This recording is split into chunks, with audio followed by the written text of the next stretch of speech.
दोस्तों, कभी कभी महिलाएं हो या पुरुष हो, जब उनकी शारीरिक भूख जागती है और वो पूरी नहीं हो पाती है तो कहीं ना कहीं वो फिर कुछ ऐसा काम कर जाते हैं कि दोस्तों ना तो वो फिर रिश्ते देखते हैं, ना मर्यादाएं देखते हैं, ना ही वो ये सोचते हैं जब लोगों को पता चलेगा तब क्या होगा। वो सिर्फ ये सोचते हैं कि किसी प्रकार किसी से भी हमारी शारीरिक भूख की जो इच्छा है वो पूरी होनी चाहिए। आज की कहानी में भी ऐसा ही कुछ है। एक चाची और भतीजे की कहानी है जिसका अंजाम कुछ ऐसा होता है कि दोस्तों कभी उस चाची ने भी नहीं सोचा होगा कि मेरे साथ ऐसा होगा। हम दोस्तों ऐसी कहानियों से आप लोगों को जागरूक करने की कोशिश करते रहते हैं। कभी पति पत्नी और प्रेमी की कहानी सुनाते हैं, कभी दोस्तों ऐसे ही अवैध संबंधों की कहानी सुना करके आप लोगों को जागरूक करने की कोशिश करते रहते हैं, जिससे दोस्तों क्राइम घटे। अक्सर आपने देखा होगा आजकल ऐसी कहानियां आम बात हो गई हैं दोस्तों। कहीं ना कहीं पति कमाने चला जाता है तो पत्नी कुछ जाने अनजाने में गलत कदम उठा देती है, जिसका अंजाम खामियाजा बहुत तगड़ा उन्हें भुगतना पड़ता है। तो चलते आज की कहानी की तरफ दोस्तों। इससे पहले दोस्तों मैं आज की कहानी सुनाऊं, आप लोग वीडियो को एक लाइक भी कर दें और दोस्तों चैनल को सब्सक्राइब कर लें, जिससे इस तरह की कहानियां आप तक पहुंचती रहें। दोस्तों आज की कहानी जो है वो बिहार से है। बिहार में एक छोटा सा गांव होता है, उसमें एक परिवार होता है। परिवार में माता पिता होते हैं, दो बेटे होते, दो बेटियां होती। सबसे बड़ा एक लड़का बेटा होता है, उसके बाद दो बेटियां होती हैं और सबसे छोटा भी एक बेटा होता है। समय दोस्तों तेजी से गुजर रहा होता, बड़े बेटे की शादी हो जाती, धीरे धीरे करके दो बेटियां जो होती हैं उनकी भी शादी हो जाती है। लेकिन इसी बीच में दोस्तों माता पिता दोनों का देहांत हो जाता है। अब दोस्तों छोटा वाला बेटा बचता है, यानी कि अब दोस्तों दोनों बेटियों की शादी हो गई, वो अपनी ससुराल चले गए और घर में बचते हैं सिर्फ दो भाई। जो एक बड़ा भाई है जिसकी शादी हो चुकी, बच्चे भी हो चुके, और एक छोटा भाई बचता है जो कुंवारा होता है। दोस्तों ये साथ में रहते हैं। फिर ये लोग क्या करते हैं, अपने घर का हिस्सा बांट कर लेते हैं, बीच में दीवार उठा लेते हैं, एक तरफ छोटा रहने लगता है, एक तरफ बड़ा। धीरे धीरे जब छोटा वाला शादी लायक हो जाता, उसकी भी शादी हो जाती है, शादी होती है, उसकी पत्नी आ जाती है। अब दोस्तों एक घर में बड़ा भाई रहता, एक घर में छोटा भाई रहता। बड़े भाई के बच्चे हो चुके था, उसका एक बेटा था जिसका नाम दोस्तों रिशु था। रिशु अक्सर अपने चाचा के यहाँ पर जाता था, बराबर में घर था, बैठता था, उठता था, और धीरे धीरे समय गुजरता जाता है, रिशु बड़ा होने लगता है। और इधर दोस्तों उसका जब चाचा जो होता है उसकी शादी होती है, चाची घर पे आती है, तो रिशु चाची के पास भी जाता है, बोलता है, बैठता है, बतलाता है। ये कहानी चलती रहती है दोस्तों। इधर जो कि रिशु का चाचा होता है, फिलहाल अपनी चाची के साथ में घर में रहता। चाचा चाची दोनों ही खुश थे, वो दोनों पति पत्नी आपस में प्यार करते रहते, जो घर की अलावा बाहर मेहनत मजदूरी करके घर का खर्चा चलाते। लेकिन दोस्तों कहते हैं कहीं ना कहीं दोस्तों सिर्फ प्यार ही काफ़ी नहीं होता है, घर चलाने के लिए पैसा भी ज़रूरी होता है। अब गांव में इतना रोजगार नहीं, रिशु का जो चाचा था वो थोड़ा बहुत रोजगार कर लिया करता था, काम काज कर ले, खेतों में कर ले, मेहनत मजदूरी कर ले, घर बनते उसमें, उससे सिर्फ उतना ही खर्चा चलता था, सही से खाना पीना भी नहीं हो पाता था। इसलिए जो रिशु के चाचा होते वो उसकी चाची से कहते हैं कि मेरा दोस्त मुंबई में काम कर रहा है, मैं जा रहा हूँ मुंबई में काम करने, तुम यहीं घर पर रहना। और वो अपने भैया भाभी से जो बराबर में रहते हैं उनसे कह जाता है कि ख्याल रखना। और अपने भतीजा जो होता है, लगभग भतीजे की उम्र भी ऐसे ही रही होगी 16 साल के आसपास, उससे कहता है कि अपनी चाची का ख्याल रखना। अब दोस्तों समय के साथ साथ जो रिशु का चाचा होता है वो तो मुंबई चला जाता है, और इधर दोस्तों उसकी रिशु की चाची घर पर रहती है। और अक्सर रिशु जो होता है रात में सोने के लिए चाची के घर पर ही चला जाता था, क्योंकि दोस्तों वो अकेली रहेगी तो डर लगेगा। दिन तो कट जाता है लेकिन रात कैसे कटे। दोस्तों समय धीरे धीरे गुजरता है। जो रिशु की चाची होती है वो दिन में फ़ोन मिला लिया करती थी अपने पति यानी कि रिशु के चाचा को, और वो बात करती रहती, और धीरे धीरे समय गुजरता रहता। शुरुआत में दोस्तों धीरे धीरे 1 महीना तो कट गया, लेकिन दोस्तों कहते हैं कि औरत जब शादीशुदा हो जाए तो दोस्तों उसे किसी ना किसी चीज़ की तो लत लगी जाती है। और ये जो रिशु की चाची थी उसे भी लत लग चुकी थी जो शारीरिक भूख होती है वो संबंध बनाने की, क्योंकि जब उसकी शादी होकर आती है तो जो रिशु के चाचा होता है उसके साथ में वो जी भर के संबंध बनाया करती थी, उसमें इसे आनंद आता था। लेकिन अब वो तो जा चुके थे मुंबई, तो अब ये संबंध बनाए तो किसके साथ में।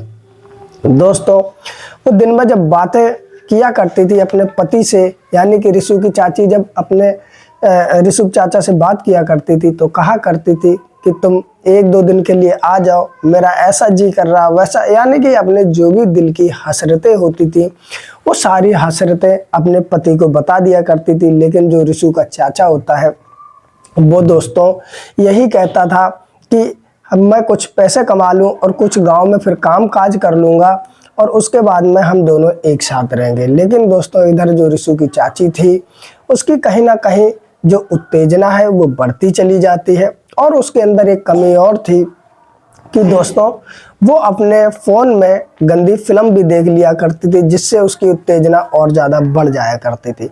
दोस्तों रिशु के चाचा को गए धीरे धीरे 2 महीने गुजर चुके थे। अब रिशु की जो चाची थी उससे कुछ भी बर्दाश्त हो नहीं रहा था ये चीज़। अब दोस्तों वो बस ये चीज़ सोच रही थी कि किसी तरह रिशु के चाचा आ जाए और मेरे दिल की मुराद पूरी हो जाए। लेकिन दोस्तों ये मुमकिन नहीं था। अक्सर बिहार के जो छोटे गांव होते हैं वहाँ से जब लोग कमाने जाते हैं तो साल साल 2-2 साल में लौट करके आते हैं और कहीं ना कहीं यहीं पर गलती होती है। उनकी जो पत्नियाँ गाँव में रह जाती हैं, हालांकि सब तो ऐसी नहीं होती पर कुछ बहक भी जाती हैं। और रिशु की जो चाची थी वो अपनी बात बताए तो किससे बताए, अकेले में दोस्तों हुआ करती थी रात में, तो वो अपने फ़ोन में वो गंदी फिल्म देखा करती थी। इस चीज़ की उसे लत लगी हुई थी। और दोस्तों जो रिशु होता है वो जब चाची के पास में सोता था, यानी कि एक ही कमरे में दोनों सोते थे लेकिन खाट अलग अलग होती थी। दोस्तों समय गुजरता चला जाता है, रिशु की चाची देखती है कि उसके चाचा अभी आएंगे नहीं, तो मन मार के रह जाती है। समय गुजरने लगता है। एक दिन की बात होती है कि रिशु लेटा होता है और उसकी चाची सुबह जब उसे उठाने के लिए चलती है तो दोस्तों जो उसने चादर ओढ़ रखी है, जैसे ही उसकी चाची उठाती है तो उसकी नज़र सीधे उसी जगह पहुंची जो सुबह अक्सर लड़के उत्तेजना से भरे होते हैं। और जैसे ही रिशु की चाची की नज़र रिशु के ऊपर पड़ती है और वो देखती है रिशु इस समय उत्तेजना से भरा हुआ है, इसीलिए कहा जाता है कि एकदम चद्दर नहीं हटानी चाहिए। तो कहीं ना कहीं जब वो रिशु को ये इस हालत में देखती है तो दोस्तों रिशु की चाची की जो नीयत होती है बदल जाती है। वो ये भी नहीं सोचती है कि ये मेरा भतीजा है, उसकी वहीं से नीयत बदल जाती है। क्योंकि दोस्तों रिशु भी अब तक लगभग 16.5 साल के आसपास का हो चुका था और दोस्तों एक तरह से वो भी जवान हो चुका था। कहीं ना कहीं अब रिशु की चाची सोच लेती है कि मैं रिशु को ही पटा लूं, जिससे मेरी दिल की मुराद भी पूरी हो जाए। और रिशु तो अक्सर मेरे घर में रहता ही है, किसी को मुझ पे शक भी नहीं होगा, ना ही रिशु पे शक होगा। अब दोस्तों इसी काम में रिशु की चाची लग जाती है। होता ऐसा है, अब रिशु तो उसके घर पे अक्सर आता ही जाता था और रोज रात को लेटता भी था। लेकिन वक्त के साथ साथ दोस्तों होता ऐसा है कि अब वो रिशु से और मीठी मीठी बातें करने लगती है। अब वो रिशु से कहती है रिशु एक बात पूछूं, तो रिशु कहता बोलिए। तो वो कहती है रिशु की चाची क्या तुम्हारी कोई गर्लफ्रेंड है? तो रिशु हंसने लगता है, शर्मा जाता है और कहता चाची तुम भी कैसी बात कर रही हो, इस जमाने में मैं पढ़ लिख रहा हूँ, मैं गर्लफ्रेंड थोड़ी बना रहा हूँ। तो चाची उसकी कहती है इस ज़माने में अक्सर तुम्हारी उम्र के लड़के तो गर्लफ्रेंड रखते हैं। तो रिशु कहता नहीं मेरी कोई गर्लफ्रेंड नहीं है। लेकिन दोस्तों उसे क्या पता था उसके चाचे के मन में क्या चल रहा। अब दोस्तों जब रात हो जाती है, रिशु लेटने के लिए आता है, तो कहीं ना कहीं उसकी चाची ऐसी ही बातें, रोमांटिक बातें किया करती रिशु से। रिशु कहीं ना कहीं शर्मा जाता। फिर एक दिन उसकी चाची कहती है कि रिशु अच्छा ये बताओ जब शादी हो जाती है उसके बाद पति पत्नी क्या करते तुम्हें पता है? हालांकि दोस्तों रिशु को सब पता होता है, लेकिन फिर भी वो शर्मा जाता है और कहता है कि नहीं मुझे कुछ भी नहीं पता है। तो चाची उसकी कहती आओ मैं बताती हूँ क्या करते हैं। अब दोस्तों रिशु कहीं ना कहीं शर्मा तो रहा ही होता है, वो कहता है चाची तुम भी कैसी बात कर रही हो, सो जाओ। लेकिन दोस्तों चाची को कहाँ नींद आने वाली थी, चाची को तो कुछ और ही चाहिए था। इसलिए उसकी चाची रिशु के खाट पे पहुंच जाती है और उसके बाद में अपने फ़ोन में दोस्तों गंदी गंदी रीलें उसे दिखाती है। जब वो पहली बार देखता है तो कहीं ना कहीं शर्मा जाता है और दोस्तों उसके बाद में वो कहता है चाची से, बंद करो मोबाइल, तुम सो जाओ, मुझे भी सोना है, कल स्कूल जाना है मुझे। दोस्तों धीरे धीरे ये कहानी चलने लगती। उसकी चाची भी जानती थी कि अचानक हम इस तरह कुछ कर नहीं सकते, धीरे धीरे पहले इसे अपनी तरफ ढालना होगा, उसके बाद में ही कुछ हो पाएगा। अब दोस्तों वो रोज़ इस तरह की हरकत करने लगती और कहीं ना कहीं अब ऋषि को इस चीज़ में मज़ा आने लगता है। कहीं ना कहीं उसकी चाची उसे जब छेड़ती थी तो ऋषि को भी अच्छा लगता था। ऋषि की चाची धीरे धीरे करती रहती है। जब लगभग ये सब करते करते 1-1.5 महीना गुजर जाता है तब उसको समझ में आ जाता है कि अब मैं वो सब कर सकती हूँ जो मैं चाहती हूँ। एक दिन ऋषि से कहती है कि देखो तुम्हारे चाचा तो बाहर गए, मेरी भी कुछ ज़रूरतें होती हैं, जो भी हो इस घर के अंदर तुम बाहर किसी को मत बताना। तो ऋषि कहता ठीक है। उसके बाद में ऋषि को पास बुलाती है। उसके बाद में अपने ही मोबाइल में गंदी फिल्म चलाती है और फिल्म चलाने के बाद में ऋषि को दिखाने लगती है। अब दोस्तों ऋषि जब पहली बार देखता है इस तरह की फिल्म तो वो कहता अरे ये तुम चाचू क्या दिखा रही। तो वो कहती है कि मैं किसी से नहीं कहूँगी, तुम्हारे चाचा से भी नहीं कहूँगी, क्यों ना हम तुम रहते हैं, इसे देखो और इन्जॉय करो। अब दोस्तों ऋषि जो होता है पहले शर्माता है लेकिन धीरे धीरे ये चीज़ देखने लगता है। जब वो देखता है तो दोस्तों वो तो जवानी की दहलीज पे था ही था। कहीं ना कहीं वो उत्तेजना से भर जाता है। जब उत्तेजना से भर जाता है तो ऋषि की चाची दोस्तों उसके शरीर पे हाथ इधर उधर टच करने लगती है, उसे छेड़ने लगती है। अब कहीं ना कहीं जो ऋषि होता है वो भी दोस्तों वही चाहने लगता है उस फिल्म को देख करके जो उसमें हो रहा होता है। उसकी भी हिम्मत होती नहीं चाची से कहे कैसे, लेकिन उसकी चाची तो पहले से तैयार थी। वो जब देख लेती है कि ऋषि उत्तेजना से भर गया है तो कहीं ना कहीं दोस्तों उसके साथ छेड़ाखानी करने लगती है और फिर कहती है ऋषि क्यों ना तुम भी वही सब करो जो इस फ़ोन के अंदर में ये आदमी कर रहा है। तो ऋषि मुस्कुरा जाता है लेकिन कुछ कहता नहीं। चाची समझ जाती है, उसकी चाची फिर छेड़ाखानी करने लगती है और छेड़ाखानी करते करते दोनों इतने आगे निकल जाते हैं कि मोबाइल को साइड में रख के दोस्तों जो उसमें हो रहा था वो सब खुद ही करने लगते। अब दोस्तों जब एक बार ये संबंध बन जाता है इन चाची और भतीजों में तो कहीं ना कहीं ऋषि की जो चाची होती उसे अपने भतीजे में बहुत आनंद आता, क्योंकि वो तो दोस्तों अभी जवानी की दहलीज पे आया ही था और ये सब करके उसकी चाची बहुत खुश होती है। अब दोस्तों वो तो अभी हट्टा कट्टा जवानी की दहलीज पे कदम रखा ही था। उसकी चाची एक एक रात में कई कई बार ये सब करती जब तक उसका दिल ना भर जाए। दोस्तों यही सब चलने लगता। फिर होता ऐसा था कि वो ऋषि को वही फिल्म दिखाती थी और कहती थी कि इसी के तरीके से करो। तो ऋषि भी अब इस चीज़ में उसे भी बहुत इंटरेस्ट आता था, आनंद आता था, वैसे ही देख देख के सब कुछ करने लगता है। दोस्तों अब ऋषि खुद इंतजार करने लगता कब रात हो, कब मैं चाची के पास में जाऊं और ये सब करूं। लेकिन दोस्तों इसका अंजाम किसी को नहीं पता था कि आखिर होने वाला क्या है।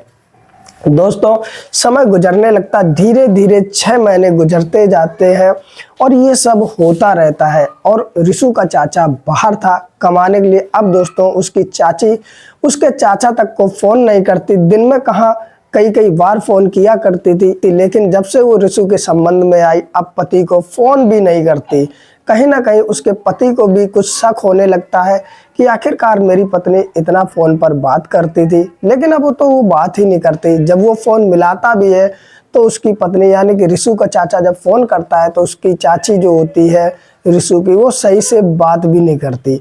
दोस्तों समय ऐसे ही गुजरता चला जाता, धीरे धीरे 8-9 महीने कट जाते हैं और 8-9 महीने कटने के बाद में दोस्तों कहते हैं गलत काम का गलत ही नतीजा होता है। कहीं ना कहीं ऋषि की चाची जो होती है वो प्रेग्नेंट हो जाती है।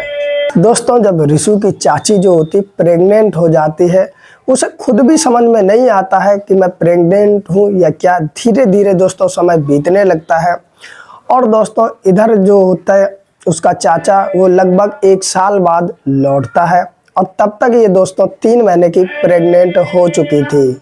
अब दोस्तों ऋषि का चाचा जब लौट करके आता है तो वो देखता है कि उसके पत्नी के जो व्यवहार है बिल्कुल बदल गए। पहले वो बहुत प्यार करती थी अपने पति को, अब वो सही से बात भी नहीं करती। और धीरे धीरे दोस्तों जब समय बदलता तो उसे पता चलता है कि उसकी पत्नी तो 3 महीने की प्रेग्नेंट है।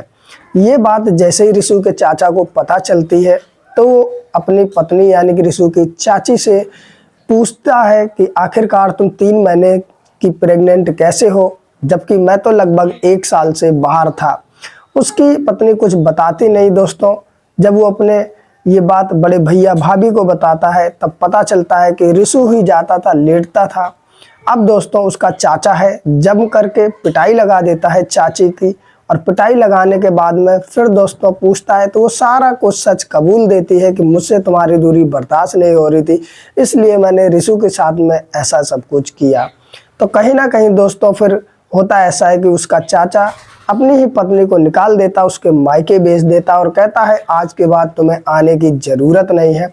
और ऋषु तो दोस्तों वैसे भी नाबालिग था, उसका तो कुछ हो ही नहीं सकता था, जो कि उसी की चाची ने बहकाया फुसलाया जिससे वो उसके कहने पे आ गया। तो कहीं ना कहीं दोस्तों गलत नतीजे का गलत ही अंजाम होता है और उसकी चाची के साथ में आखिरकार यही सब हुआ। कहीं ना कहीं गलती तो उसके चाचा की भी है, वो अपनी पत्नी को साथ ले जाता और वहीं पर रूम लेकर के रह सकता था। कहीं ना कहीं ऐसे मामले तभी निकल करके आते हैं जब पति बाहर कमाने चले जाते हैं और पत्नी को अकेला छोड़ जाते हैं। उसके बाद में ऐसे मामले निकल के भी आते हैं और बहुत सी पत्नियां समझदार होती हैं जो अपने पति की दूरी होने पर भी दोस्तों ऐसा कुछ करती नहीं। तो आज की रही दोस्तों ये कहानी आप लोगों को कैसी लगी, अपनी राय हमें कमेंट बॉक्स में ज़रूर दें और दोस्तों वीडियो को लाइक भी कर लें और इस तरह कहानी सुननी हो तो चैनल को सब्सक्राइब कर लें जिससे मेरा भी हौसला बढ़ता रहे। और दोस्तों इस वीडियो को ज़्यादा से ज़्यादा शेयर भी करें जिससे और लोग भी ये कहानी सुने और जागरूक हो सके कि दोस्तों गलत काम का गलत ही नतीजा होता है। तो फिर मिलते हैं किसी और कहानी में, तब तक के लिए नमस्कार।